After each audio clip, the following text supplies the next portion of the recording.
You know, I wanted to say something to y'all before we start this episode this week. I took a nice break from podcasting for about 12 days. Not because I was in quitting mode, y'all. And it definitely wasn't because I ran out of things to say. Honestly, I just needed to breathe real quick. Life was moving a little fast on me. I needed to not force creativity and let things just settle down for a bit, you feel me? After I wrapped up episode 17, I was talking to one of my bros while we was watching the Knicks parade. I told him I needed a minute to handle some things, right? And plus, I figured taking a little pause from podcasting would help people catch up to my older episodes. And he looked at me and said, I hear you, but you don't know who's out there looking for your new episodes right now. And plus, you don't know who's waiting to see if you really stop. And you know what? That sentence stayed with me for like a whole 24 hours. I've only been looking at my break one way. Like I was giving the audience a chance to catch up to me. But in that moment, he showed me another angle that I overlooked. He wasn't talking about the views or talking about the algorithm. He was talking about my consistency. He was talking about the fact that somebody might have just found me around episode 15 and they were waiting to see if there was a 16. And when they got there, they said, okay, cool, now where's 17? While they're already looking for 18 and 19. So that's actually what helped me make the topic for this podcast episode this week. That conversation helped me realize something that I really need to talk about. So let's get into it. You know what I realized after that conversation for real? My friend wasn't giving me advice about posting or about making content. He was pointing at something a whole lot bigger than that. Because everybody, they celebrate that finished project. The parade, the chip, the win, the celebration. But very few people stick around long enough to ever witness what that finishing piece required from you. Those mornings that nobody saw you pushing yourself. All those ideas that didn't work at first. All them days that you question, does this even make sense? Those moments that the pressure really almost broke you. People usually see the arrival, and then they accidentally believe that's exactly where your story started. The real ones know that that wasn't it. Your story started way before anyone noticed the motion. And I think that's where a lot of us lose perspective for real. I think it's because we keep comparing our own experiences to other people's experiences without even realizing it. And I've been sitting with that a lot lately.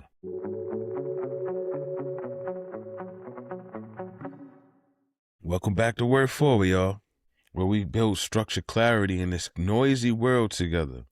I'm Damien J and welcome to episode 18. And there's something I noticed after stepping back for a few days. I peeped how differently things look from the outside of a process versus the inside of the whole grind, right? When you're constantly working on something, that's when you see all of it. Every unsatisfying draft, every day those numbers don't even move. Every moment where you genuinely can't tell if things are really working or not. But that minute that you walk off the stage and then you sit in the audience and you watch the show, you catch everything that actually exists and then you realize something. People don't really understand what it took for you to get to where you are. And that right there, between what people see and what actually happens in real life, that's where comparison becomes real dangerous. If all we ever saw was everyone's finished and polished versions of themselves, you'll start really thinking that a successful journey has no hiccups. But you have to be honest with yourself about this one for real. When you look at someone that's further along than you, are you actually comparing your progress to theirs? Or are you comparing your current chapter to their finished books? You never know what someone else's chapter 3 looked like. You never know what someone lost in their chapter 8, right? And nowadays, especially online, you're reading the middle of a story that actually took someone years to write. And then you start calling it a competition against something that you just started last month. You see, Here's the thing that makes this more than just a confidence issue. Attention is finite. In other words, it has an expiration date. The time that you spend measuring your progress against someone else's progress, you'll never get that time back for your own build. And that's not just discouraging, y'all. That becomes an expensive habit. Watching someone else's plate will never help you prepare your own dinner. And something I realized about advice too, the best advice in the world can still hold you back, mostly if it arrives before you was really ready for it. I went through a time where I was absorbing a lot of content from different people. A lot of them were significantly further along than I was. And don't get me wrong, a lot of it is genuinely good information. But I was trying to apply level 27 thinking to a level 3 situation, and it just wasn't working out. And then I couldn't figure out what was going on because it wasn't like the advice was wrong. It just didn't apply to where I was in my journey. Not yet. See, somebody can hand you a 5-star chef's recipe, right? Truffle pasta, wine reduction, imported ingredients, right? The whole nine. But if you're working with a microwave and only $12 in your pocket, you see, the recipe isn't wrong just because it's on the menu. Doesn't mean it belongs on your appetite. And following it doesn't make you a better cook faster. It just leaves you frustrated with a lot of burnt food. The best recipe for where you are is the one that teaches you how to cook using the ingredients that you already have, not the ones that win awards. Feel me? It's kind of why I put things through this one filter before I take it all in. Does this apply to where I am right now or where I'm trying to be? We know those are two different questions, but the answer changes what you do with what you just heard. You don't need a final step. You just need a concrete one. And learning to tell those two things apart, that's actually one of the most underrated skills in building anything. Feel me? Looking back at some of the things that I tried, certain projects, certain ideas, I can really see something now that I couldn't see back then. I just wasn't building from where I was at. I was building from where I wished I was. And honestly, that specific measure of movement is where a lot of things fall apart. This part a lot of people might not want to hear, but sometimes your failure wasn't just bad timing or bad luck or bad circumstances. Sometimes it's just you trying to execute a certain vision. You hadn't built the foundation around for it yet because maybe you were just trying to skip steps. Anyone who was ever cheated to get somewhere, they always pay for it later at a higher cost. Desire and passion, that's real. But your desires will never override the readiness part. Trying to build something on a foundation that isn't ready, it becomes an expensive ambition. Your structure isn't the problem. It's just your sequence. And the question you have to ask yourself before you try to build anything is, do I have the foundation for what this really needs? Or am I hoping that the foundation catches up to the structure I'm building? Your goal isn't to shrink what you want out of your hard work, right? The goal is to build the version of you that can actually handle when success shows up. This one thing scares me though. I'll keep it real. It's not the hard seasons. It's surviving those hard seasons and not actually changing because you got scars from failing. Going through something difficult, it doesn't automatically upgrade you. You have to remember what that cost you, or it just becomes another story to tell instead of a tool that can keep you sharp. I've been in conversations where I could hear somebody describe something tough that they've been through, and then I could also hear how what they've been through didn't even change how they operate. The words are different, and them patterns are identical. I've caught myself doing the same thing every now and again, surviving something, learning from it intellectually, and then making the same exact type of decision in a different situation, paying tuition for the same class twice. There's a big difference between carrying your experiences like luggage and then carrying them like equipment. Luggage gets heavier the more you carry and the further you try to carry it. Equipment just makes your progress more possible. The question isn't how do you survive what you're going through, right? It's whether what you've been through is actually making you sharper or if it's just slowing you up.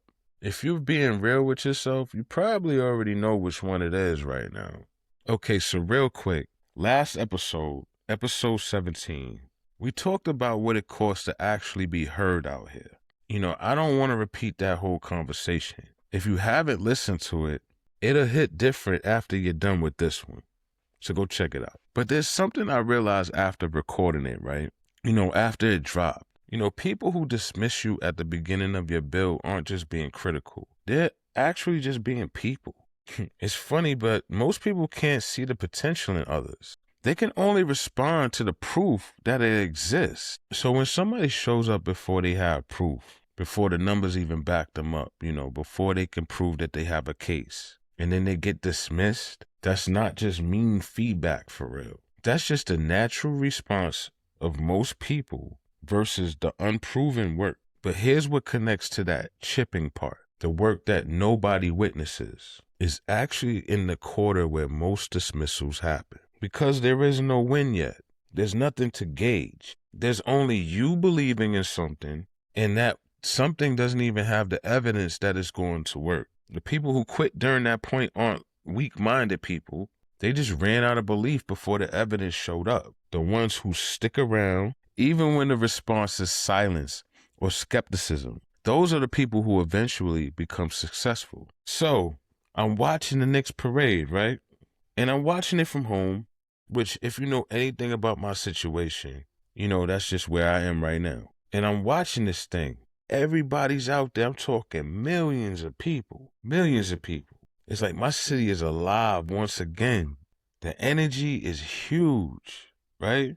And I'm on the phone with the bro, the same one that hit me with that ball earlier. And we're watching this thing together, both wishing that our circumstances were different so we could both be there. But then I said something like, everybody shows up to this part, bro. But all these people weren't here for the part before this. Bro understood immediately what I was getting at. Because we both watched this team for seasons.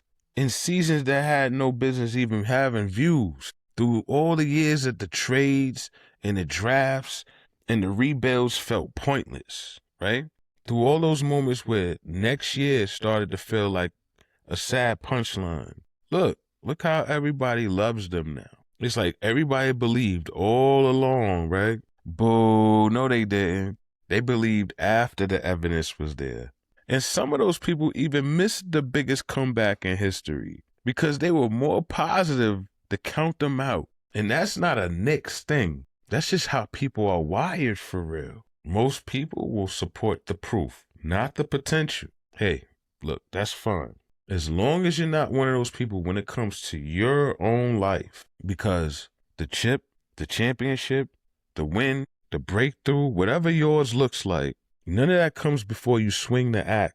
The chip, the win is the result of the chipping part. Every practice, every setback, every adjustment, every moment that you could have got counted out and kept going anyway. The game is never won because they believed when it looked easy. The victory usually comes when people believed and it looks uncertain. A lot of people quit right before that moment shows up. It's not because they weren't capable of winning. It's because the silence before that breakthrough, it just feels too much like failure.